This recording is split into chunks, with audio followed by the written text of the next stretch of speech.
It is a blessing to be here as always. And like I was saying, we're going to continue with Matthew 1. Matthew 1 verse 17. And it says, so all the generations from Abraham to David, are 14 generations. And from David until the carrying away into Babylon are 14 generations. And from the carrying away into Babylon unto Messiah are 14 generations. The name David, or David as it will be in Hebrew, is composed by the letters Dalet, Vav, Dalet. The name David appears above the word beloved, which is the meaning of the name David, to show that David was beloved by the Most High, of course. Not only by the Most High, but by the people of Israel. The name David is composed by the Dalet, Vav, Dalet, which represents a door, a man or a nail, and a door, right? The Dalet is the door. Remember that Yahushúa, the Messiah, said that he is the door. In the book of John 10, Yahushúa said that he is the door. So he is the Dalet. He is the letter Dalet. Therefore, David has the Messiah, has Yahushúa, the Spirit of Truth, on his back and on the front, like covering him, protecting him, giving him strength, for we can do all things in Messiah who strengthens us. So as we know, Yahushúa said that he is the root of David, and the last manifestation of Yahweh on earth is called the branch of David, the son of David. And that is represented by the letters that we see in the name David, which, as I already said, Dalet, Vav, Dalet. So it represents the good shepherd, as we see it in John 10, the good shepherd going through the door, which is the Messiah, entering this world to get the sheep, and then going back to the Father through the door, which is the Messiah, with all the sheep, after the sacrifice, which is also represented by the Vav, which is a nail, just like Messiah was nailed to the tree. So the Son of Man would come as the good shepherd through the door to get the sheep and take him through the door to the Father. The Dalet has the value of 4. The numerical value of the letter Dalet is 4. The numerical value of the letter Vav is 6, as you can see right here. The Dalet is the 4th letter in the alphabet and is a door. The Vav is the 6th, and therefore it has the 6 as the value, and it's a nail or a man standing up. If we count or add each of the values of each of the letters, we end up with 14, because 4 plus 6 is 10, plus 4 is 14, which is the value of the name David. Therefore, when we see in this verse that Matthew is telling us, so all the generations from Abraham to David are 14 generations, he is doing this to show us that Messiah came through David to fulfill the role of Messiah ben David, Mashiach ben David, and to make a way or a door for the chosen few to go through to the Father by the guidance of the last, which is the witness like Moshe, coming with the witness like Eliyahu. So that's why Matthew divided the names that were the ancestors of Messiah in 3 sets of 14, 14, and 14, because he was basically saying, David, David, David. What was prophesied to David is going to be fulfilled through this man, Yahushúa the Messiah. So all the generations from Abraham to David are 14 generations. Remember, like we discussed the other day, Abraham was the first king. When it comes to the kingdom of Yahweh, what Yahweh was planning to do, Abraham was the first to enter that covenant with the Almighty, to begin having kids, to make a nation, and eventually a kingdom of priests, as we see it in the book of Revelation. So that's why Matthew starts with Abraham, not with Adam, because he wants to show the fact that Messiah came to give the kingdom, to give royalty to those who believe in him. So that's why it starts with Abraham. That's why it makes it mentions the number 14 3 times. 14 plus 14 plus 14 is 42. And 42 is the number or the value of the title Eloah, which sometimes is translated as Most High, meaning the most powerful. So here the Matthew is telling us, by showing 14, 14, 14, is showing royalty, is showing the promise to the people that would come through David, and he's also pointing out the name or the title that has as the value 42. The word Eyeh is formed by the Aleph, the Hey, Yud, Hey. Therefore it's 1, 5, 10, 5. So is 5 plus 5 plus 10, 20, 21. 21 plus 21, we have 42. So Eyeh, Eyeh, which means I am, as when Yahweh told Moshe, I am that I am, or Eyeh Asher Eyeh. The first Eyeh represents the first coming of the Most High to earth as Yahushúa the Messiah. The second Eyeh represents the second coming. So 21 plus 21, Eyeh plus Eyeh, is 42. Here we have the number 42 through the genealogy of Messiah Yahushúa. So we are to understand that Matthew is not only telling us the coming of Yahushúa the Messiah, the first, but he's also trying to show us prophetically the second coming, as I have already explained about it with the meanings of the names in previous studies, and with other things like what I'm about to mention. But before that, remember that in Judaism, at least, it is said that the name, that the Almighty has a name of 42 letters. So the 42 is connected also with the Most High, supposedly because of one name that the Almighty has.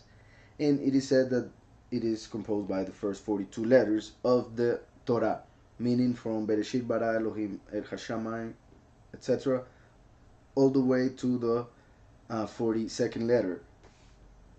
So that is one thing that is also being shown here.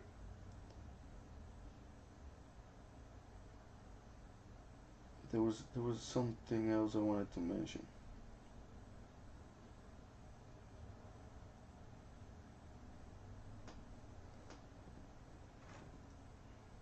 Yeah, the name or the number 42. It is, when we write it in Hebrew, we need to use the mem and the bet. The mem is a source and is the first letter of Mashiach. The Bet is a house. So the number 42 represents Mashiach coming to his house. The house of Mashiach is the temple or the congregation. Also, it can be seen as the spirit of truth coming into the body of Yahushúa, which is the house of the spirit of truth. So the 42 is connected to the Almighty coming to creation, Messiah entering his temple. As like I said, Mem Bet, also the source of life, the water of life. Waters in Hebrew is Ma'im. The Mem represents waters. So Mem Bet is the water of life entering his house or giving life to his house.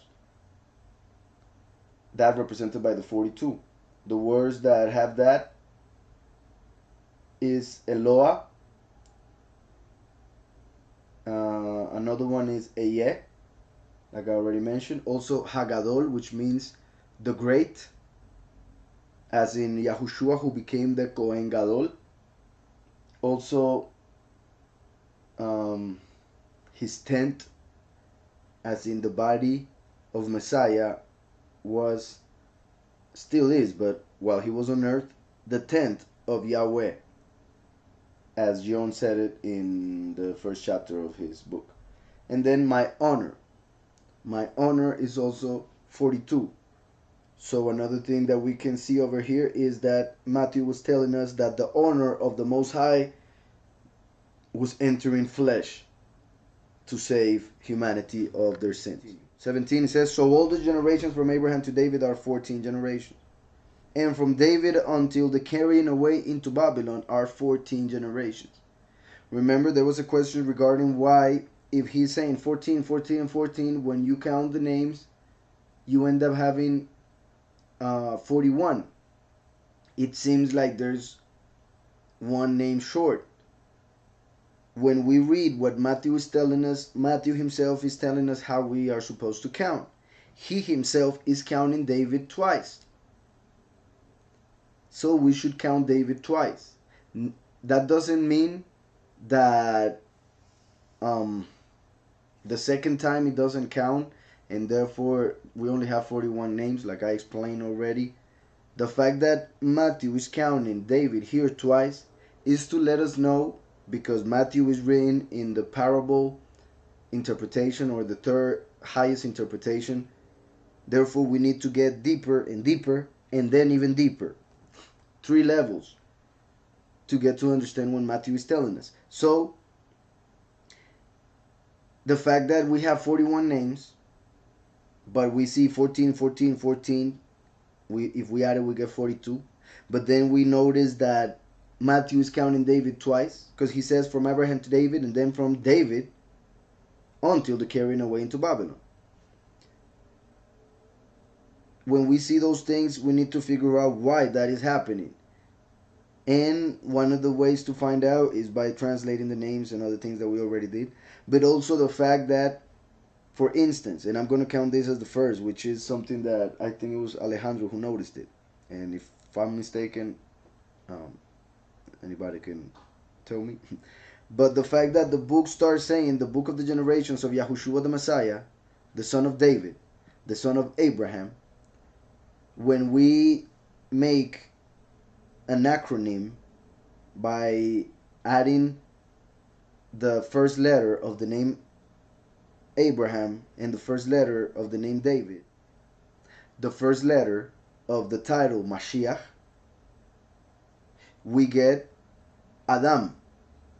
Aleph, Dalet, Mem. Adam. So here the Almighty, through his Spirit and through Matthew, is telling us that literally the genealogy is going to tell us who were the ancestors of Messiah. But also spiritually is going to tell us how the second coming would happen. And as Messiah would call the second coming, he was called the son of Adam, the son of man, which in Hebrew is Ben Adam. So here, by finding the word Adam, we should understand that it is also speaking about the son of Adam in secret.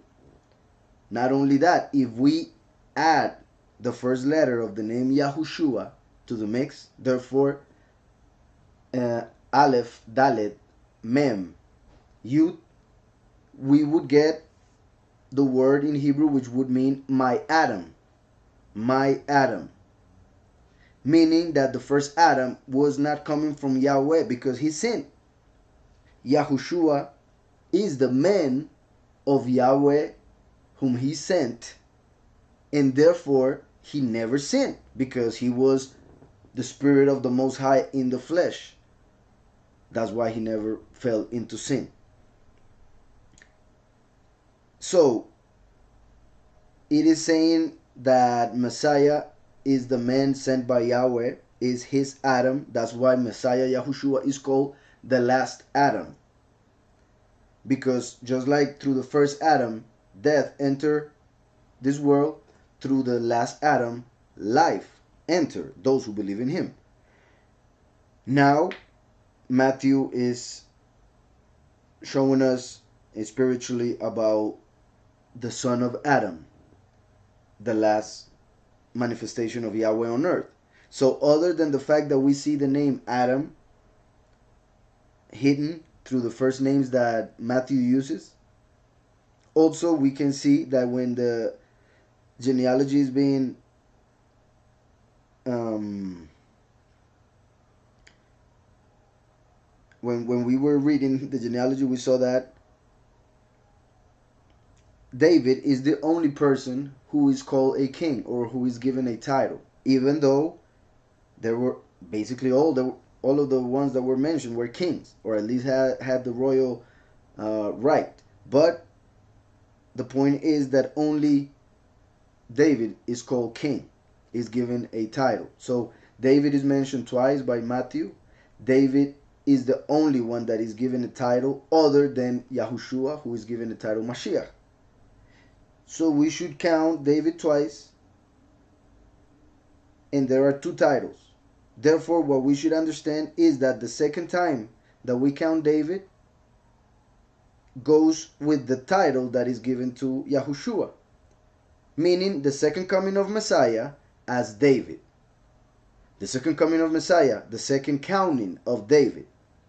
Therefore, the fact that Matthew counts David twice is to show us that it represents David coming back in the last days as Mashiach, the second coming of Mashiach, or what in Judaism is called Mashiach ben Yosef, Mashiach son of Joseph, which I know is amazing because we're talking about David, but I have already explained that. If there are questions, I will answer them, of course, but I have already explained that, I think.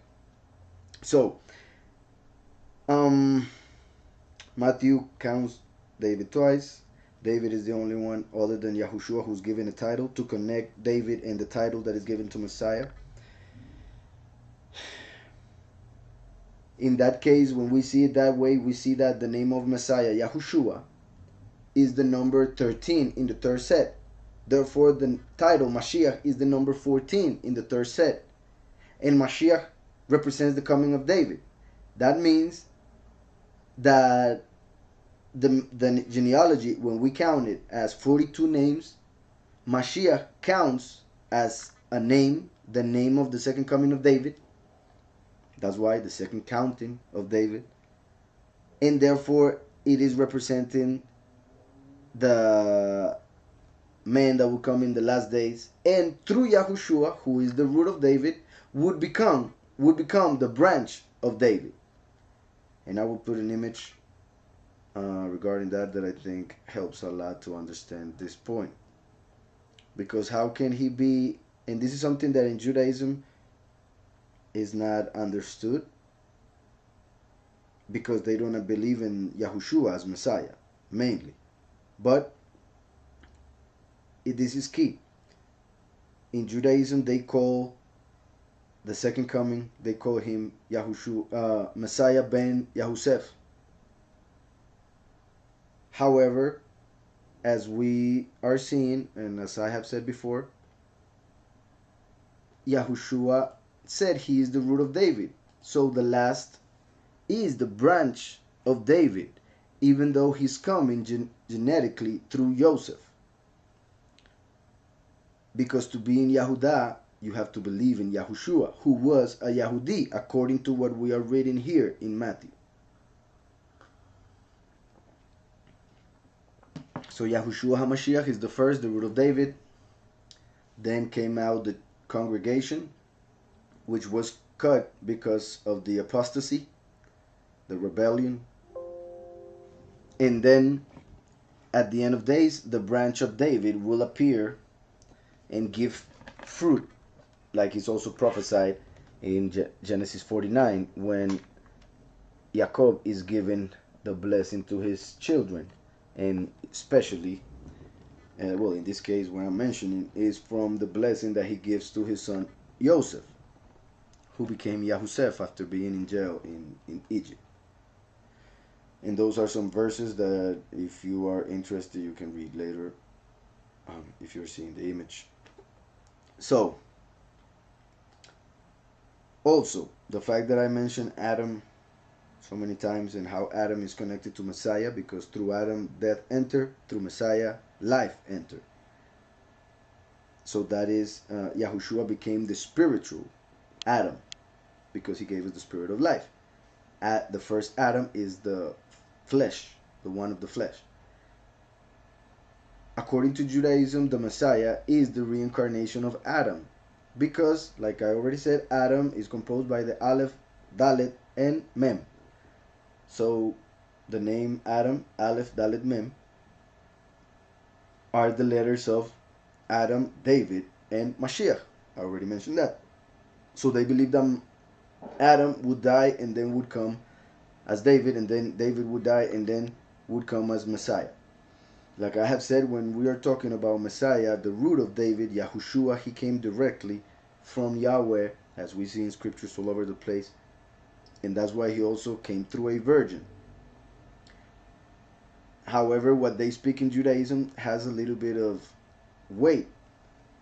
And if it were to be true, like I have said before, that would be fulfilling with the second coming, the son of Joseph, Mashiach ben Yosef.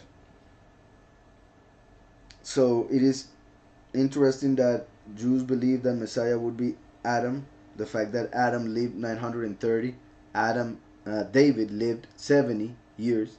So when we add the years that were given to Adam and the years that were given to David, we get 1,000 years. And Yahweh told Adam that the day he ate, he would die. 1 day to Yahweh are 1,000 years. So it is like saying that the rest of the years of Adam were lived in the body of David. So there are things that make sense regarding that, but like I have said, not with Messiah the first, but with the last, who is called also the prophet, or the Navi, like Moshe. So here in this genealogy, which I already said many times that I'm going to continue, we are seeing that the Almighty is prophesying about both the first and the second coming, the last Adam, and, as many believe, the reincarnation of Adam, which would be interesting, that the last man to come to earth would be the first man that Yahweh put on earth. And through Yahushua, who came in the middle almost, because he came the fourth day, this Adam is able to give life to humanity, just like in the beginning he gave death to humanity. Even though we all sin, therefore we are all guilty, but it all started there. So what I'm saying is that it will be very funny in a way if that's how Yahweh decides to do those things. So all the generations from Abraham to David are 14 generations, and from David until the carrying away into Babylon are 14 generations. And from the carrying away into Babylon unto Messiah are 14 generations. So here the only things that are mentioned are Abraham, David, and Messiah. Once again, Abraham, David, and Messiah. Adam. That's the name that is being given. But in the middle of the three people, Abraham, David, and Messiah, a place is named Babylon, which means confusion. So what is also telling us is that after Messiah would come, the first, the people would go to confusion, would go to the apostasy, which is where we have lived in 2,000 years as a people. And now in the end times, Yahweh will send Mashiach. And look that in this case, Matthew is not mentioning the name Yahushúa. In this case, he's only mentioning the title. Meaning that for those who understood the spiritual interpretation of the genealogy and counted the title Mashiach as the name of the last who would be the branch of David, they would recognize over here that it is also talking about the second coming after the apostasy. So it is mentioned that from the carrying away into Babylon, meaning into the apostasy, into the confusion, unto Messiah, 14 generations, until the branch of David, until the end of times, spiritually being represented here. That's why the name is not mentioned, only the title. Just like I have said, the 6,000 years can be divided in 2,000, 2,000, and 2,000. First reigned death, then the law, and then favor and the truth when Messiah came. In this case, we are seeing Abraham to David, David to Babylon, Babylon to Messiah. Verse 18, it says, now the birth of Yahushua HaMashiach was on this wise. When, as his mother Miriam was espoused to Joseph, before they came together, she was found with child of the Ruach HaKodesh. Basically, Matthew is letting us know that in Miriam was the son of the Spirit. In the body of Miriam was Mashiach, or basically in a human body was carrying the son of the Spirit, the Ruach HaKodesh, the spirit of separation, basically that which separates us from evil, from the world, from our sins even. Also, the fact that Miriam was found with child even though she had never had sex. She was ready to be married to Joseph, but before they could seal the pact through sex, she was found to be pregnant. When Yahweh gave the promise to Abraham of a seed in singular, Yahweh was talking of Yahushua, the Messiah. In the life of Abraham was fulfilled with Yitzhak, of course. So because every prophecy has a fulfillment, a personal fulfillment, and a general when it comes to the people of Israel or to the world. It also has a fulfillment for the time in which is being said and a future fulfillment. Sometimes even several, because there is nothing new under the sun. So things happen again because history repeats itself. So when Abraham was told of the promise of a seed, he was very old, and his wife had already stopped having the period. Therefore, according to nature, it was impossible for her to have children. And even so, even before she had the menopause, basically, even before that, she was sterile, so she could not have any kids. So she was basically 90 years old when Yitzhak was born. So that was a miracle, double miracle, because by nature she had not been able to give birth to any children through all her life. Then she stops having her period, which is a sign that even if she were able before, now she would not be because of how the body works. But Yahweh had made a promise, and every word that Yahweh says or sends does not come back empty.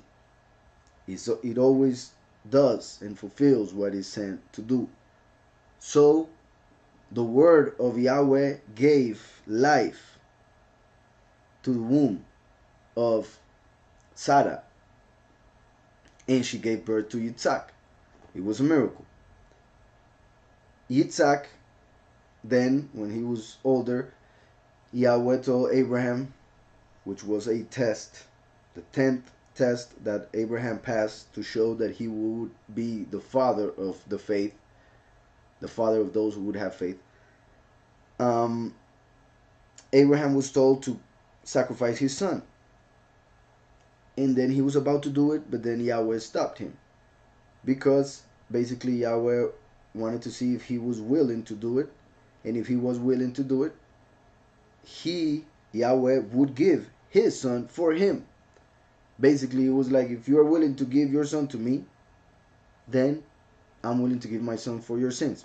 Basically, and I'm simplifying it because there are many things that could be said over there, like the fact that Abraham had so much faith that he believed, he knew that if he would sacrifice his son, Yahweh had the power to resurrect him. So he was believing that he would get him back one way or another, which ended up happening even before he put a knife in him. So Abraham almost sacrificed his son, and he did that, and Yahweh allowed it and everything, because we needed to have a prophetical sign that the Almighty Creator Father would send his son to die for us. So Yitzhak represents Yahushúa, just like Jacob, who came from Yitzhak, represents the second coming.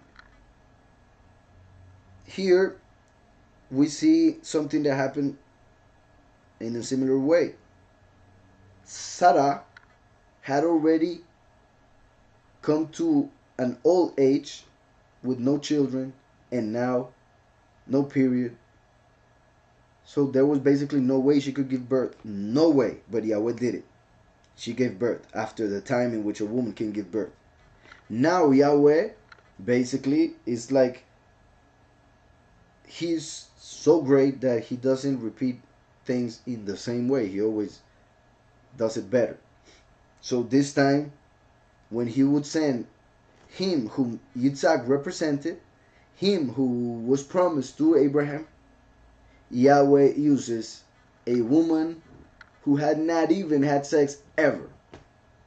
So it wasn't even possible to know if she would be able, even, because if it is impossible for a woman who is sterile to give birth, and even after having her period, imagine a virgin. Of course, that's why everybody thinks that we're crazy when we believe this.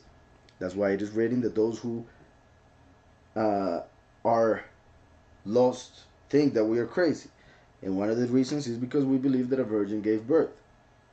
And if it is crazy nowadays, you can also imagine in that time when it happened for the first time,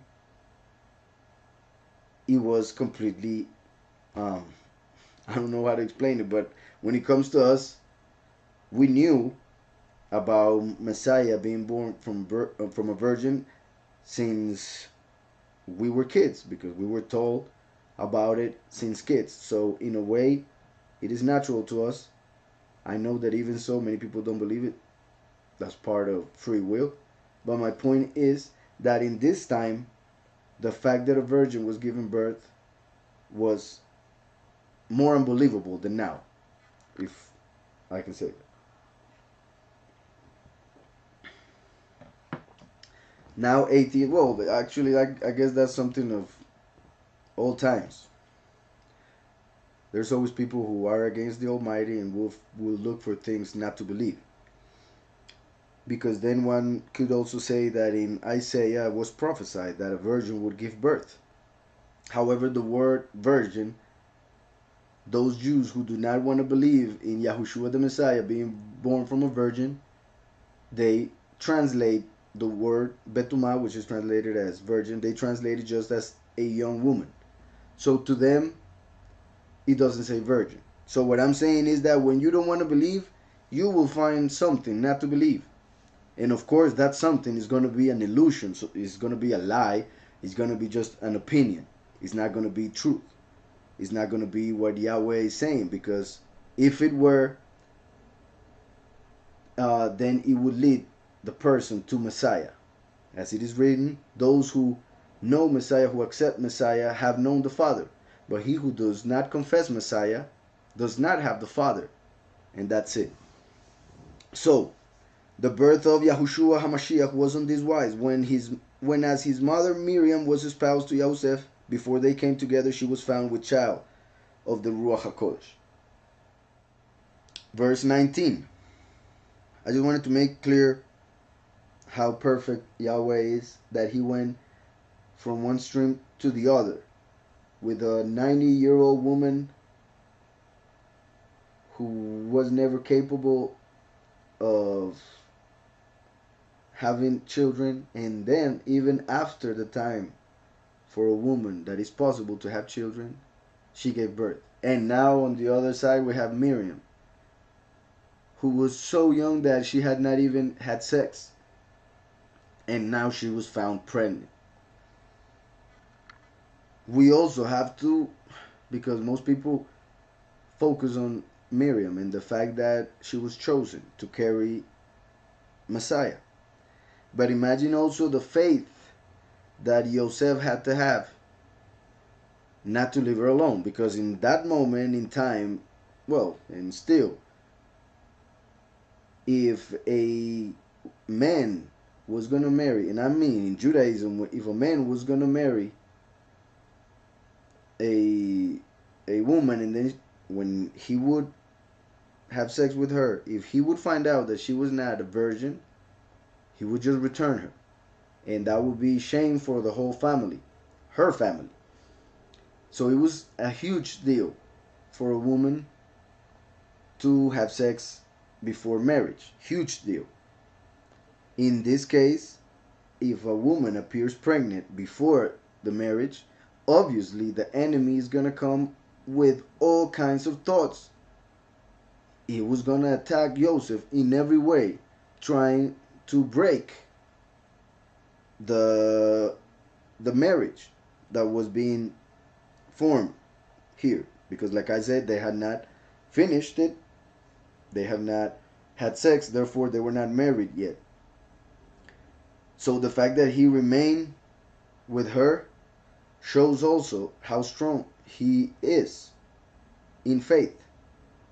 And like just in case, when I speak about somebody in the past and I say is in the present, is because, as we know, in Yahweh there are no dead people. They're all alive. They're just not in this reality. So, but they still are, and they are even better than before. So,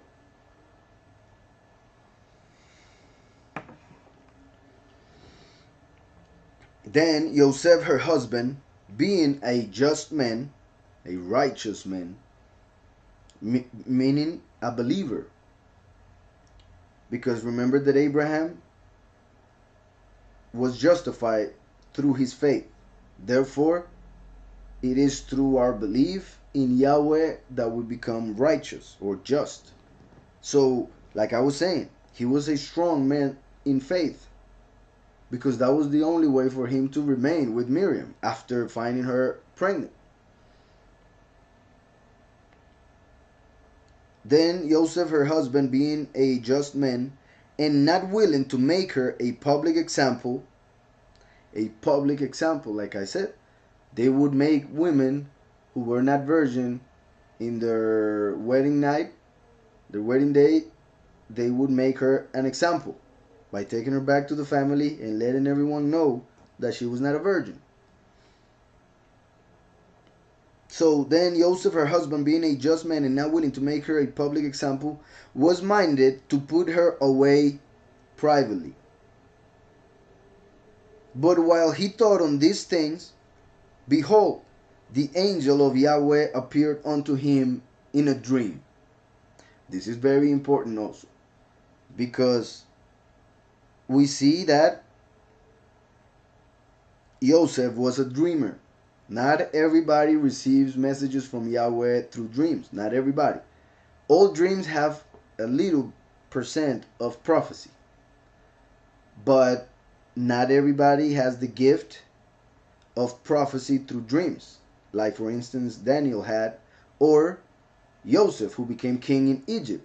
So by seeing that Joseph had the gift of dreams and interpretation of dreams, and now finding this other man whose name is also Joseph, being a dreamer, having dreams with messages from the Most High directly to him, not having even to have to interpret the dream because the dream was direct, as we are about to see. So that means that he had a gift of receiving visions in the night, dreams. So we see a connection between this Joseph and the Joseph in Egypt, because spiritually we are being taught that the second coming of Messiah would be through Joseph. Just like Messiah was the stepson, if we want to put a word, of this Joseph, it is to show us that spiritually is going to be fulfilled, or actually, just like spiritually, this Joseph that we're reading in Matthew, spiritually was the father of Messiah because he wasn't genetically, but he took that role, and Yahweh chose him, of course, for that role.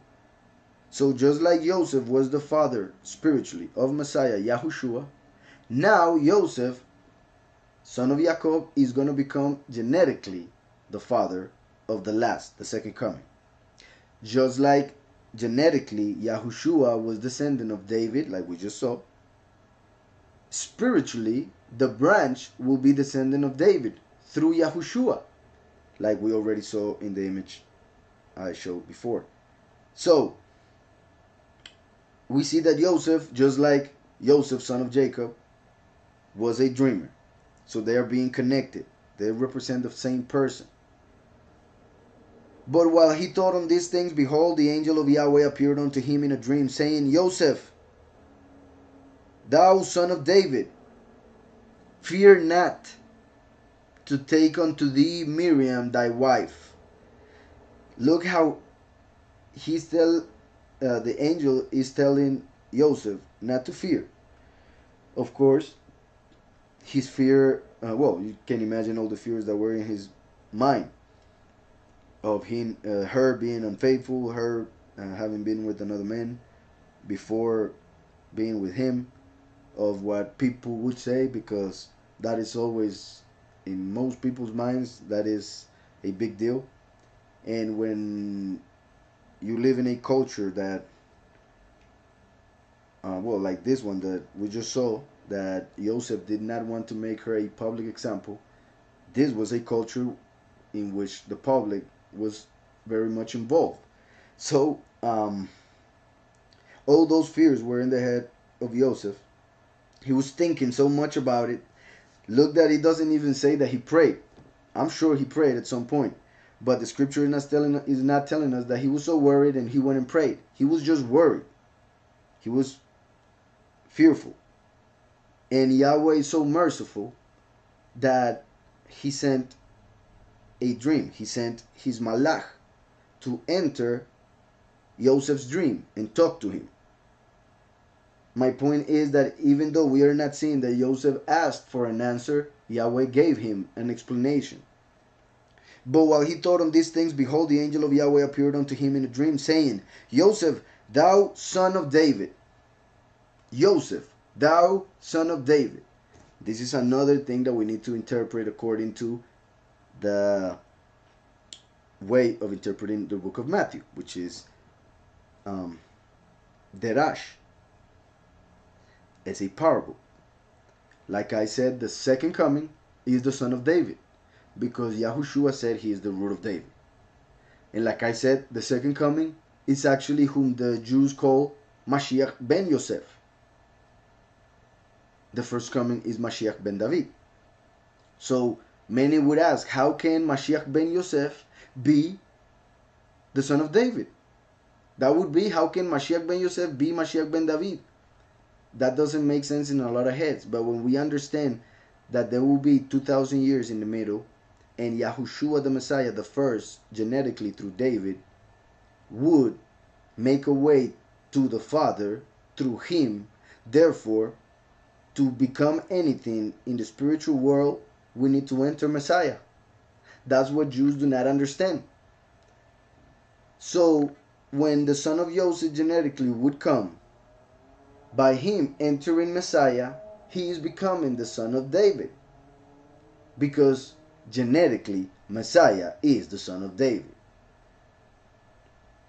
Here we are seeing it like in a parable or in a hint, which is basically the second level of interpretation. By saying, Joseph, thou son of David, he could have, the angel, the malach could have just said, Joseph. He could have said, son of Abraham, son of Heli, son of Jacob, which were his two fathers, as we explained previously. But why does the malach call him son of David? Because spiritually the Father is trying to tell us that the Mashiach, son of David, would come through Joseph genetically. That's why Joseph, the last, would be the son of David. Like he said it right here, like it is written here. Joseph, thou son of David. I hope that is clear. Yahushua was speaking clearly to them, but clearly in the spiritual sense. They did not have spiritual ears, only the physical ones, so they did not understand anything. Still, they would try to defend themselves and say that they were not born out of, fornication. So then he says, this verse is funny because they said to Yahushua that they were not born of fornication. So they know the fact that Miriam was pregnant before she got married with Joseph. Yeah, great point. Yeah. They were basically accusing Messiah physically of what he was accusing them spiritually. Because Yahushua was conceived by Yahweh and the Spirit in Miriam's womb before she was married to Joseph. So to the Jews, Yahushua was born of fornication. Which is also what many would say regarding David in his time. In the time of David, they thought, even his brothers, that his mother had sex with another man while she was separated from his father Yishai, and that she had been pregnant with David through another man, which is not true. The story is very long. I'm not going to get into it. But that is why David says in the book of Psalms that he was born in sin. And that is why when Samuel got to the house to look for the new king, David wasn't even in the house because nobody, except for his mom, nobody was expecting David to become the king. Nobody thought that he was special at all. Actually, he was seen as a son of fornication. So it's interesting to see that there because it is fulfilled in that way with Messiah, and it is fulfilled also with the second coming in a different way. In the fact that he would be born in sin. Yahushua was born without sin. So Yahushua would be blamed of something that was not true, while the last would be born in a way that the truth, Yahushua, the truth, did not come to the world, because the last would be born through a man. Yahushua was born as the seed of the woman, through a virgin. That's why the last is called the Son of Man. So yeah, that's very good point, Alejandro.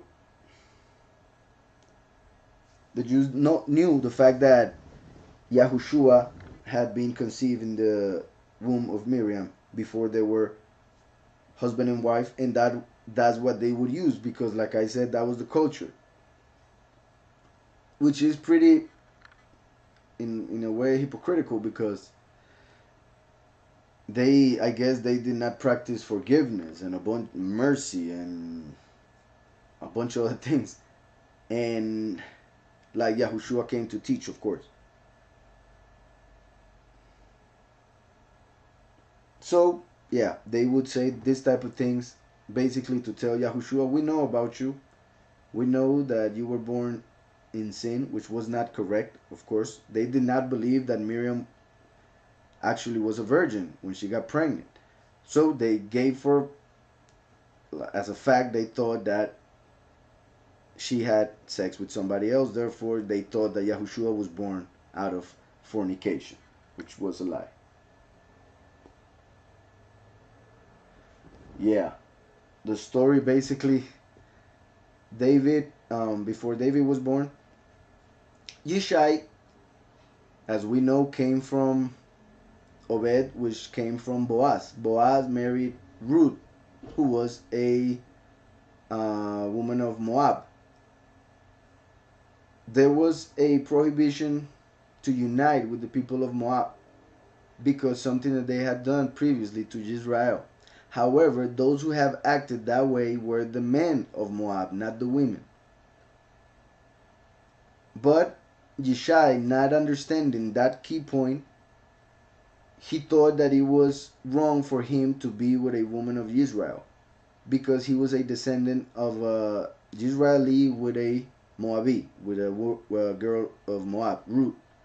So he thought that he was not a Israeli. He thought he was not part of the people of Yahweh. So he separated from his wife, thinking that he was doing wrong by being with her. Basically, he thought that he was making her impure. So he separated from her. And he tried to be with his maid, basically. Their slave, their servant.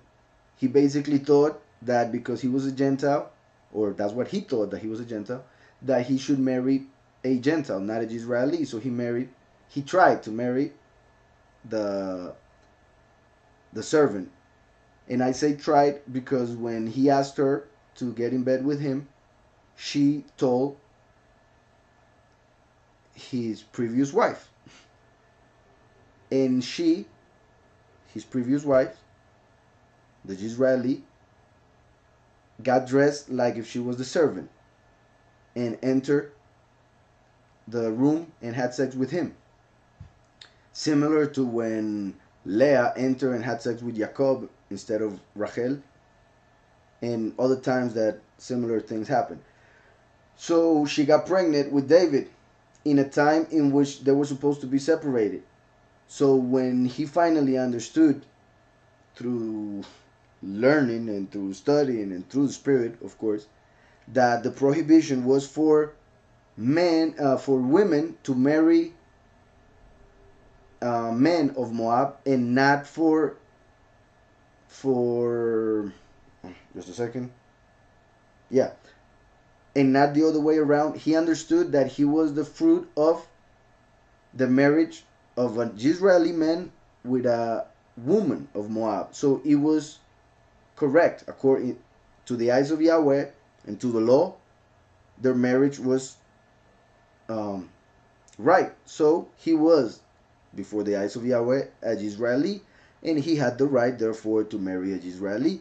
So when he realized that, he went and got his wife back. But when he did that, he found that she was pregnant. She didn't tell him that it was her because she thought it would be worse. And, well, not immediately, because then when she did, nobody believed her. And she kept it in her heart until the moment when Yahweh chose David as king. When Yahweh, through Samuel, chose David as king, in that moment, she felt that she got the reward. Because finally, everybody knew that David was born, basically that David was also the son of Yishai and was not born out of basically adultery or fornication or any of the things that they were blaming her for. That's why, and I'm going to read this verse in that case, in Psalm 51:5, behold, I was brought forth in iniquity, and in sin my mother conceived me. In sin my mother conceived me. Because she was pretending to be somebody else. So that's a type of lie. That is a sin. False testimony. And not only that, but they were separated. So in a way, it's like if she was having sex out of wedlock. Even though it was his husband previously. So because of that, like the whole story I explained, and it's a little bit longer story. Because of that, the sons of the couple, Yishai and his wife, would look at David as a bastard, basically, because they thought that his father was somebody else, not Yishai. They thought that his mother was unfaithful, so they even treated his mother and their mother bad. They would be very mean because of the way the culture was back in the day. So the sons and Yishai thought that she was unfaithful, so they would look at her real bad and talk to her real bad, but she would hold it in. She would hold it in because she knew that Yahweh would make her right at some point if she kept her faith in him, the patience, the hope. And then Samuel came and made him king. In that moment, Yishai and his sons were ashamed because they realized David indeed is the son of Yishai, because he was fulfilling the prophecy that a son of Yishai would be king. So behold, I was brought forth in iniquity, and in sin my mother conceived me. This is fulfilled with the last in the physical way, with the first in the spiritual way. Why in the spiritual? I mean symbolical, in the sense that Jews believe he was born in sin. The Jews who did not believe in him actually thought that Miriam, they treat her like a whore. In the Talmud, they said that she had sex with Pantera, a Roman soldier. They call Messiah Yeshu bar Pantera, or Yeshu the son of Pantera. And they say a bunch of other things in the Talmud. But while he thought on these things, behold, the angel of Yahweh appeared unto him in a dream, saying, Joseph, thou son of David, fear not to take unto thee Miriam thy wife. Fear not to take unto thee Miriam thy wife. For that which is conceived in her is of the Ruach HaKodesh. He's basically saying it's not even his son. It's not even her son. It's the son of the Ruach HaKodesh. Remember, Ruach is feminine. The word is feminine. So that's why I said that. It is like saying, don't worry about Miriam. The son that is in her is of the Ruach HaKodesh. It's just coming through her to this world. And she shall bring forth a son. And she shall bring forth a son. And thou shalt call his name Yahushúa. This is very important. And thou shalt call his name Yahushúa. For he shall save his people from their sins. Why would he be called Yahushúa? Because he would save his people from their sins. So does it matter that his name is Yahushúa? Of course, it is connected to salvation. His name was given to him because he would save the people. And his name means Yahweh saves, enriches, and other things. So, and thou shalt call his name Yahushúa. Very important. His name was not just given by Miriam and Joseph, it was given by Yahweh himself through his malach, because of the meaning of the name, which had to do with what he would fulfill in his life through his sacrifice and resurrection. In the feast of Yom Kippur, they would bring a male goat. Well, they would bring two male goats, one for Azazel, one for Yahweh. The one that was for Yahweh was represented by Yahushúa when he was sacrificed. That male goat was sacrificed for the sins of the people, just like it is said here. For he shall save his people from their sins, meaning Israel. That's why Yahushúa said that he came, when a Gentile would come to ask a favor or a miracle from him, he would first let that person know that he came for Israel, not for the Gentiles. Through his death, Gentiles would be able to enter and receive the promise. But when he was on earth, it was to speak to Israel. And like I said, once he died and resurrected, if a Gentile believes in him, he becomes Israel. So at the end, he only came for Israel, because a person needs to become Israel to enter the kingdom through him. So that's why he would tell them that he came for the lost sheep of Israel, because he came for those who had sinned in Israel. Also, of course, for the Melo Hagoim, the lost sheep of Israel that would fill the nations and are nowadays in the nations. So in Yom Kippur, they would kill a male goat for the sins of the people, just like it is mentioned here by the Malach. Then they would kill an ox for the sins of Aaron's family, meaning for the sins of the priests, which means that the second coming, who is going to be killed and resurrected, he, like the ox, because it's coming from Joseph through Ephraim, which represents the ox, him through his sacrifice is going to bring forgiveness to the chosen few.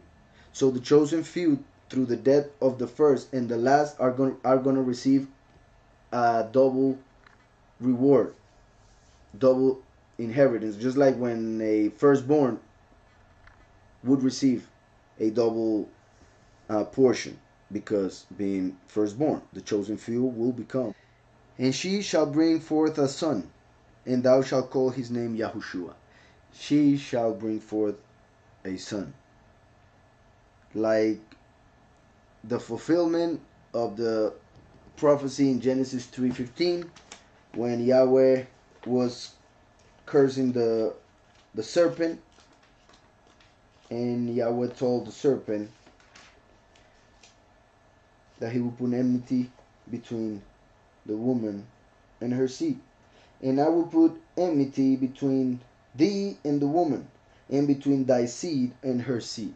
That's why when Yahushua came, he told the Pharisees that they were of the devil. They were the seed of the serpent. They were not brothers, even though they claimed to come from Abraham. So, and she shall bring forth a son, and thou shalt call his name Yahushua, for he shall save his people from their sins. Jesus does not mean what Yahushua means. Jesus, in Hebrew, for instance, as well as it is pronounced in Spanish, Jesus, in Hebrew would mean, behold the horse. Sus is horse in Hebrew. He would be like, comes from hine, which is behold. And there are some who translate Jesus as the vision of Zeus. In Greek, is basically God is Zeus, or he is Zeus. Jesus, he is Zeus. The names in the Greek religions, mythology, what they call mythology nowadays, they would give honor to Zeus as the leader of the gods by adding the letters S-U-S at the end of a name, like Dionysius, like Pegasus, in this case, Jesus.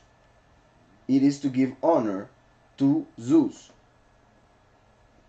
And as we know, according to Yahweh in the book of Revelation, chapter 2, when he's speaking to the congregation of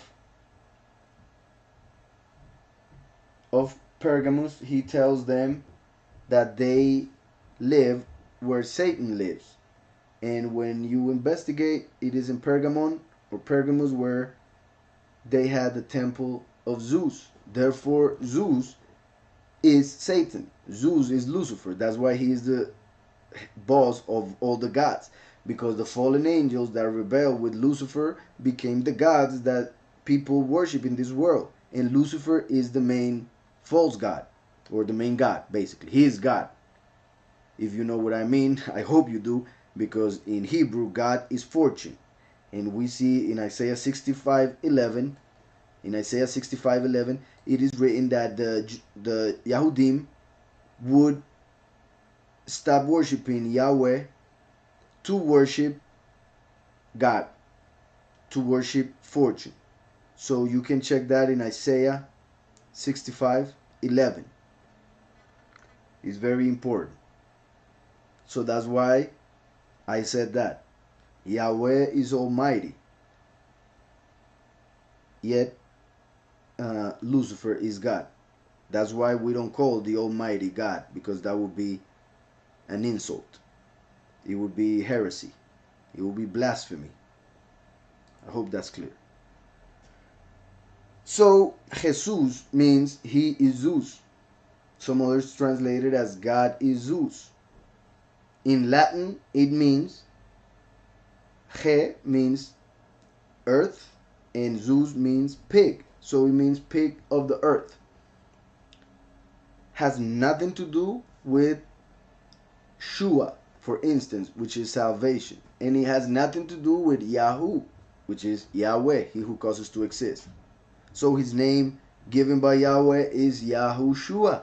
It is not Jesus, it is not Jesus, it is not Yeshua, it is not Yeshu, it is not Jesus, it is not Joshua, it is not Yahshua, it is not Yasha, and it is not a bunch of other names that they have been given erroneously, sadly. So, it is wrong to call him by a false name, because there is a reason why he was given the name above every name. Philippians 2:9, we see that it says, therefore Elohim also has highly exalted him and given him the name which is above every name. The name which is above every name. So it is not the names that are above every name. No, it's saying singular, the name. So we cannot say that it is the same to say Jesus than to say Yahushua, because that is obviously there are two different names. There's no question about it. Two pronunciations are two different words. And names are not translated. Names are pronounced just as they were pronounced when they were given to the person who has that name. So that, I hope, is clear, because when I go to another country, if they speak another language, I don't change my name. And if they cannot pronounce it, they try. They try, because it is disrespectful to call somebody by a different name. So we should not disrespect the Creator by calling him the name of the enemy. Ephesians 1:21, it says, far above all principality and power and might and dominion, and every name that is named, not only in this age, but also in that which is to come. His name would be the name above every name, not only on this age, but the age that is to come. So, if that is the case, why not start now? Why not avoid punishment? I don't understand, but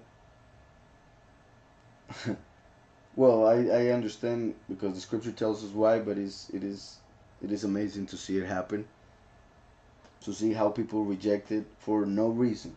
And I say no reason because the reasons they give are not valid according to scriptures, not according to me, according to scriptures.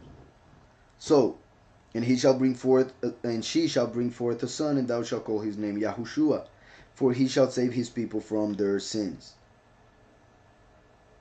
The name which is above every name. Now all this was done, that it might be fulfilled which was spoken of the sovereign by the prophet. Now all this was done, that it might be fulfilled which was spoken of the sovereign by the prophet, saying, behold, a virgin shall be with child, and shall bring forth a son, and they shall call his name Emmanuel, which being interpreted is Elohim with us. El with us. El with us. That's what Emmanuel means. El means mighty one. So Emmanuel means with us. Emmanuel is Elohim with us. In Isaiah 7, verse 13, we read, Then he said, Hear now, O house of David. Is it a small thing for you to weary men? But will you weary my Elohim also? So here Yeshayahu, whose name means the salvation of Yahweh, Yesha, Yahu, from Yasha, from which comes Shua. Yeshayahu is talking to Israel, not only Israel, actually, to the house of David, which is interesting because we are seeing that Matthew is telling us that Messiah came through David. So now we see here the prophecy started by speaking to the house of David, meaning that it would be a virgin from the house of David who would be with child. Hear now, O house of David, is it a small thing for you to weary men, but will you weary my Elohim also? As with sins, with rebellion, the prophet is saying, isn't it enough that you basically are driving me crazy, but you want to drive crazy the Creator also? Isn't it enough that you make people angry? You also want to make Yahweh angry? In this case, weary. Therefore, Yahweh himself will give you a sign. Yahweh himself, meaning that there were times in which Yahweh would give signs through angels. But in this case, Yahweh said he would do it himself. That's why it is written in other books, as we shall see, that the power of Yahweh was what impregnated Miriam when she was covered by the Ruach HaKodesh. So when she was covered by the Spirit, Yahweh descended, and through his power left a son in Miriam's womb. So it was Yahweh himself giving the sign by making a virgin give birth. So therefore Yahweh himself will give you a sign. Behold, the virgin shall conceive and bear a son. The virgin shall conceive and bear a son.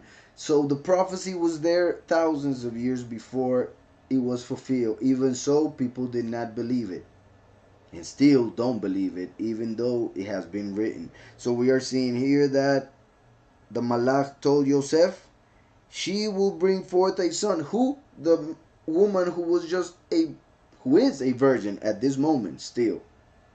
So here, behold, the virgin shall conceive and bear a son. The Malach is saying, she, Miriam, the virgin, shall bear a son, shall give birth to a son, and shall call his name Emmanuel. This is something that it has been misinterpreted many times.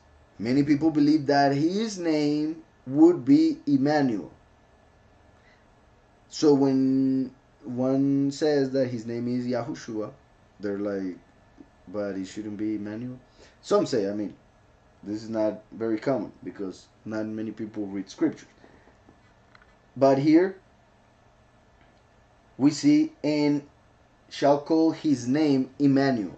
Here we are seeing that the Malach sent from Yahweh is telling him, and you shall call, and thou shalt call his name Yahushúa, for he shall save his people from their sins.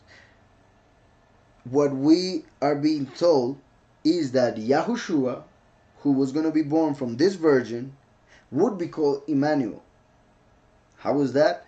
Because through Yahushúa, the name above every name, according to John 14:26, we get the Spirit when we confess the name Yahushúa. So by confessing Yahushúa, El is with us. By confessing the name of Messiah, Yahweh comes to us, dwells in us and with us. So through Yahushúa, Emmanuel, through Yahushúa, the Elohim is with us. That's why his name, Yahushúa, is called Emmanuel, because through his name, Elohim is with us. I hope that is clear. Through Yahushua, we got saved from our sins. Therefore, through him, we get justification. By receiving justification, Yahweh comes to be with us. He is not angry with us anymore.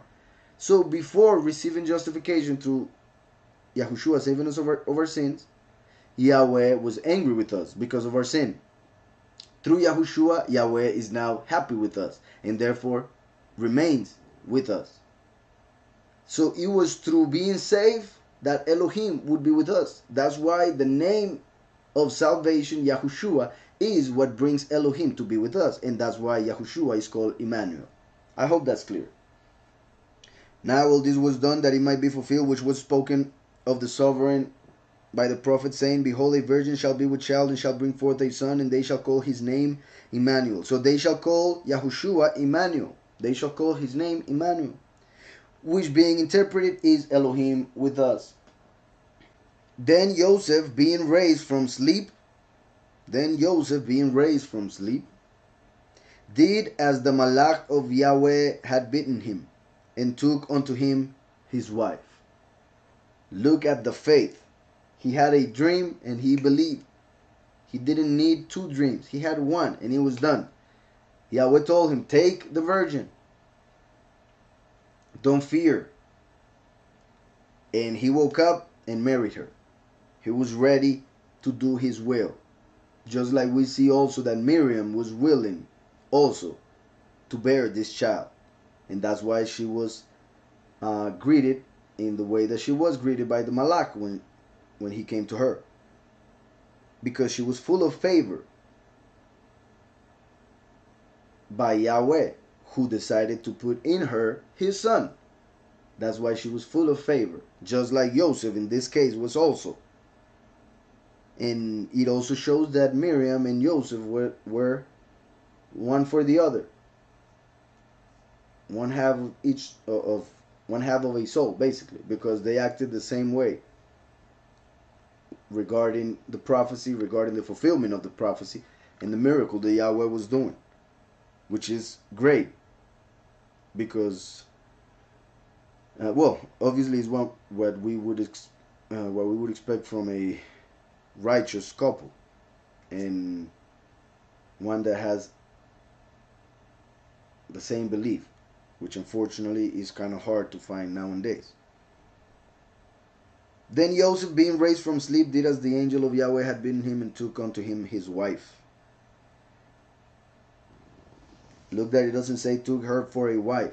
It just says that he took his wife. Like in the eyes of Yahweh, they were already husband and wife. It was just a matter of making it happen after the commandment to do so. And knew her not till she had brought forth her firstborn son. And he called his name Yahushua. So Yahweh gave Joseph the right to call the son Yahushua, because Yahweh the Father was the one who gave the name to Messiah. So now he told the Father on earth to give that name which he had previously given, just to see the order of things. And it is important also because in Catholicism they claim that the Virgin Mary, as they call her, they